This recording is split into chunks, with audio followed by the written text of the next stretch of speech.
The Couple Next Door, written by Peg Lynch and starring Peg Lynch and Alan Bunce.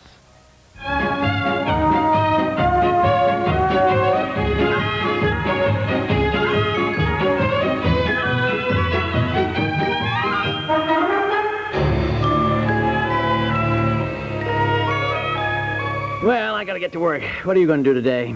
Oh, really, dear? We've got to be all packed up and moved out of this house in 2 weeks, and you say to me, what are you going to do today? Stupid, Well, I think I'll just go out and play tennis. Yeah, why not you, honey?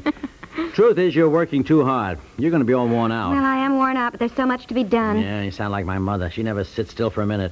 Always got to be doing something. Well, I'm not as ambitious as your mother. She can work circles around me, but I do have a lot to do.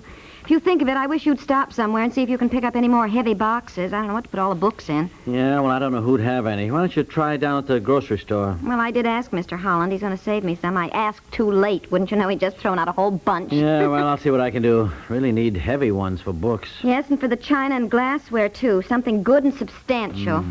Why don't you pack china and glassware in barrels? What barrels?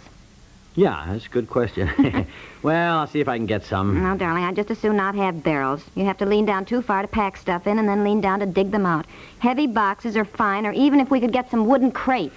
Okay, I'll see what I can find. I'll drive around various places before I come home tonight. Oh, honestly, isn't this place a mess? Boy, I'll say. What's all that stuff in the dining room? Well, I've started bringing things down from the attic. Now, look, So don't do that, will you? They're too heavy. Let the movers do it when they get here. You know, let them do it. What's that thing? I never saw that before. Oh, it's an old picture frame that belonged to my Aunt Alma. She gave it to me years ago, and I never had any use for it.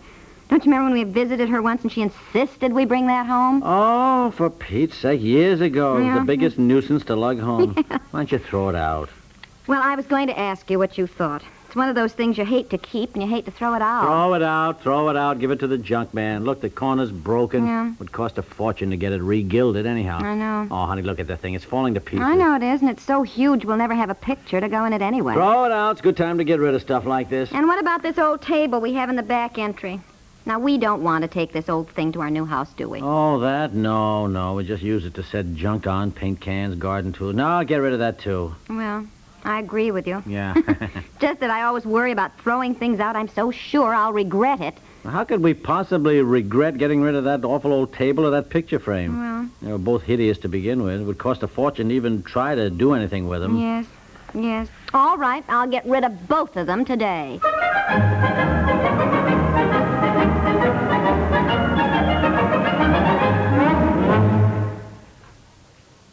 Say, how are your brakes? Oh, not the ones on your car. We're sure you keep those in tip-top working order. But how about your own brakes? Are they in working shape? When you're behind the wheel of your car and you feel that impulse to challenge the legal speed limit, can you stop that impulse on a dime? When a less courteous driver does something downright stupid that may inconvenience you, are you likely to do something twice as foolish just to show him he can't push you around? Or can you say halt to your anger before it leads to an accident? Students of human behavior have discovered that most of the accidents on our highways are the result of emotional immaturity. An adult can control his feelings and concentrate on his goal. Don't let childish attitudes keep you from reaching your destination this holiday weekend. When other drivers and traffic regulations annoy you, use the brakes in your head as quickly as you would the brakes on your car. Remember, accidents don't have to happen.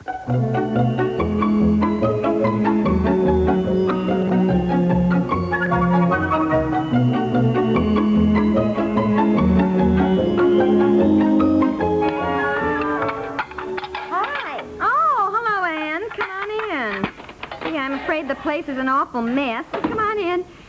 What in the world are you doing? Packing up. Good heavens. Your new house isn't ready to move into, is it? No, unfortunately, but the people that bought this one are ready to move in on September 16th. Where are you going? Where are you going to live? Out at Barbara Smith's.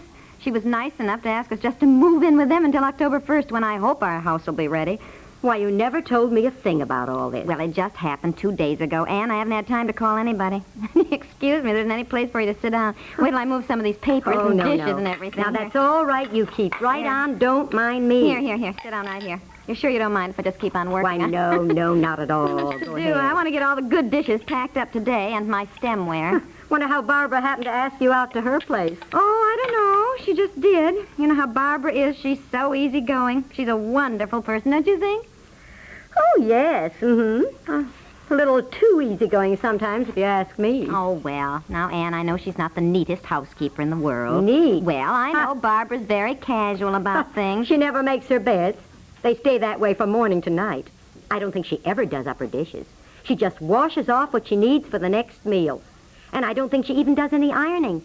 She washes them, but she just grabs clothes for her children right out of the laundry baskets. They're never ironed. Yes, I know. You're right. But I'm just thinking of you. I know how you are. Well, you'll be working like a dog all the time you're out there doing all Barbara's work. Well, there is something to what you say, Ann. I realize that, although I hadn't thought about it very much. But she did ask us, and we do appreciate it, really. I know. She asked us out there one weekend, and I thought Jack would lose his mind. Why? They never go to bed. They stay up until 4 or 5. The radio blares all night long. The place is bedlam. They eat whenever they're hungry, and actually, I had to get something to eat for Jack and the girls all by myself. Really? Barbara and Harry were screaming at each other over a Scrabble game. Oh, no. And I tell you, it's like that all the time. Oh, dear. Well, I guess we can put up with it for 2 weeks, and it was sweet of her to ask us, you know. You know, they have pet animals that roam all over the house. What? A pet woodchuck, a pet raccoon. Oh, heavens. Jack woke up and there was a skunk sitting on his stomach. A skunk? Well, it was a pet skunk, but we didn't know it. Oh. Jack and I leaped up, ran yelling out of the room, and of course Barbara and Harry just laughed. Well, it must have been kind of funny, Ann. Well, you know, it's the kind of thing that's funny unless it happens to you. Yes, I guess so. Well, all I can say is that living with Barbara and Harry Smith is really going to be an experience. Yes, I expect it will be. Well, I like Barbara, though. Oh, you know. I do, too. It's nice to be a neat, clean, tidy housekeeper, but, you know, really, sometimes I think Barbara gets more out of life than we do, Ann. You know? Yes, I do, too. You know, I guess I rather envy her casual attitude. But I'm just not made that way myself. No, I know. I guess I'm not either. I don't enjoy going to the movies if I don't have the dishes I know, done. I'm the same way, I know. We were talking about that this morning. These people that just can't sit still a minute and really enjoy not working. I guess it's a state of mind, really. For example, now, we decided to throw out that old table and that old picture frame, and I said, well, now, I just can't bring myself to throw things away that I think I might use someday. You know, not really. That is only a state of mind. I know, but... Say, are you throwing those out? Yes. You want them? Well, you know, I'm just like you. I can't bear to throw something out that I might use. Oh, now, Anne, you certainly don't want that broken-down old table and that hideous picture frame, really. My dear, I never can throw anything out, and if you're getting rid of them, I will certainly take them. They are yours. And take them quick before I change my mind. Now, are you sure you don't want them? Take them. All right, now I got my station wagon right out here. Now, shall I take them now? Today? Well, as I said, take them before I change my mind. Well, thank you. Well, I would like to know what you think you're going to do with them. Oh, I don't know, but you know me. I'll think of something. Oh. You mean you think something can be done with them? I mean, what can you do with a battered-up old table and that monstrosity of a picture frame? Well, something can be done, I'm sure. Now look, if you don't want to give them up, I don't want to just take them. No, that's all right. I mean, I said you could have them. Well, all right, fine, then. I'll go back my station wagon up into the driveway. Well, okay, and sure.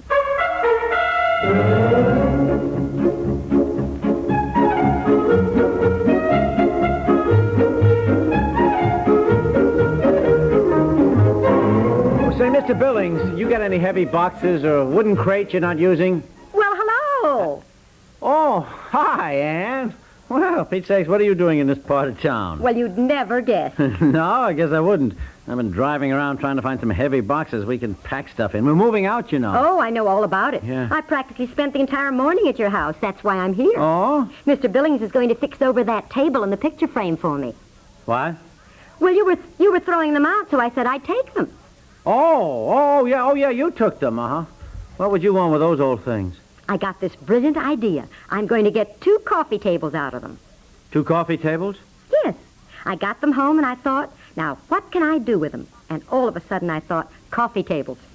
How can you get 2 coffee tables out of that broken-down old kitchen table and an ugly old picture frame? Well, I'm cutting off the legs on the table, painting it a Chinese red, and fasten brass rings on either side. It'll be simply stunning, just perfect for my sun porch. Oh, yeah. And I brought the picture frame down here to Mr. Billings, and he's only charging me $5 to repair it and to put on 4 plain wooden legs. Then I'll paint the whole thing white which will be charming with those 2 beautiful white chairs I have. Uh-huh. What are you putting in the middle part of the picture frame? You know, it's just a hole. Guess what? A mirror. And imagine my luck. I picked up a big mirror on sale today for only $8. I just couldn't believe it. Isn't it marvelous? Thanks to you, I will now have 2 perfectly stunning coffee tables for only $13. Yeah, that's wonderful, Ann. Leave it to you, huh? Now, when you get home tonight, be sure and tell her what I'm doing with the things, and just tell her thanks a million. Oh, I will. I know she'll be glad to hear that somebody made some use of them. Well, I always look at things this way. You can always make something out of nothing. Yes. Well, I'll tell her, Ann. I'm sure she'll be surprised. Yes, she will. She'll certainly be surprised. 2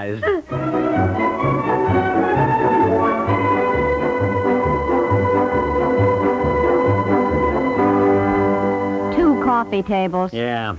How? Cut the legs off the table, painting it Chinese red, putting on brass rings, perfect for her sun porch. And the picture frame? Putting 4 plain legs on that, painting it white. Got a big mirror on sale for $8, which will go in the picture frame. Total cost for 2 perfectly stunning coffee tables, $13. Why couldn't we have thought of that? I don't know, because Ann is the type of person who thinks of it. That's all. We're not. Doesn't it make you mad? I knew we'd regret getting rid of them. Look, let's really, face it, we'd never have thought of it anyhow ourselves, so... No, I suppose not. Oh, really, aren't people different? Anne is so perfect in every way, isn't she? Barbara Smith, now just the opposite, and yet I like them both, it's so... What made you think of Barbara Smith? Oh, well, actually, Anne and I were talking about her today, and... Honey, I don't know if we're going to like living out there with the Smiths. Barbara invited us, and we accepted. Darn glad to be asked. Well, I know, but Even so, I remember saying after she left, I wondered, if it was a wise thing for us to do. I know, and Anne said they have a pet raccoon, a pet woodchuck, and a pet skunk that sort of have the run of the house out there. What? Yes, yeah. Skunk? Well, your skunk. Look, darling, we have a baby. I wonder if it's safe. A skunk? A skunk. I know they have 4 children, and I hate to be a fuss budget, but...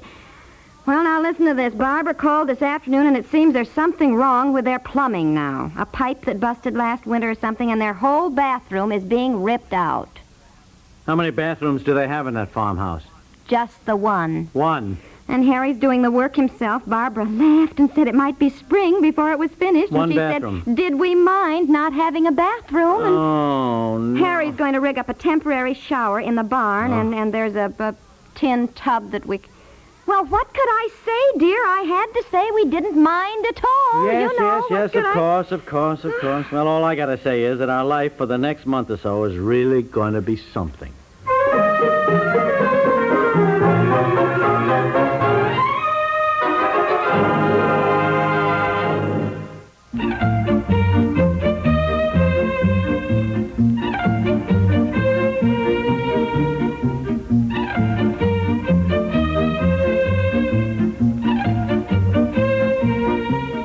The Couple Next Door is written by Peg Lynch and stars Peg Lynch and Alan Bunce with Julie Lawrence and is produced by Walter Hart.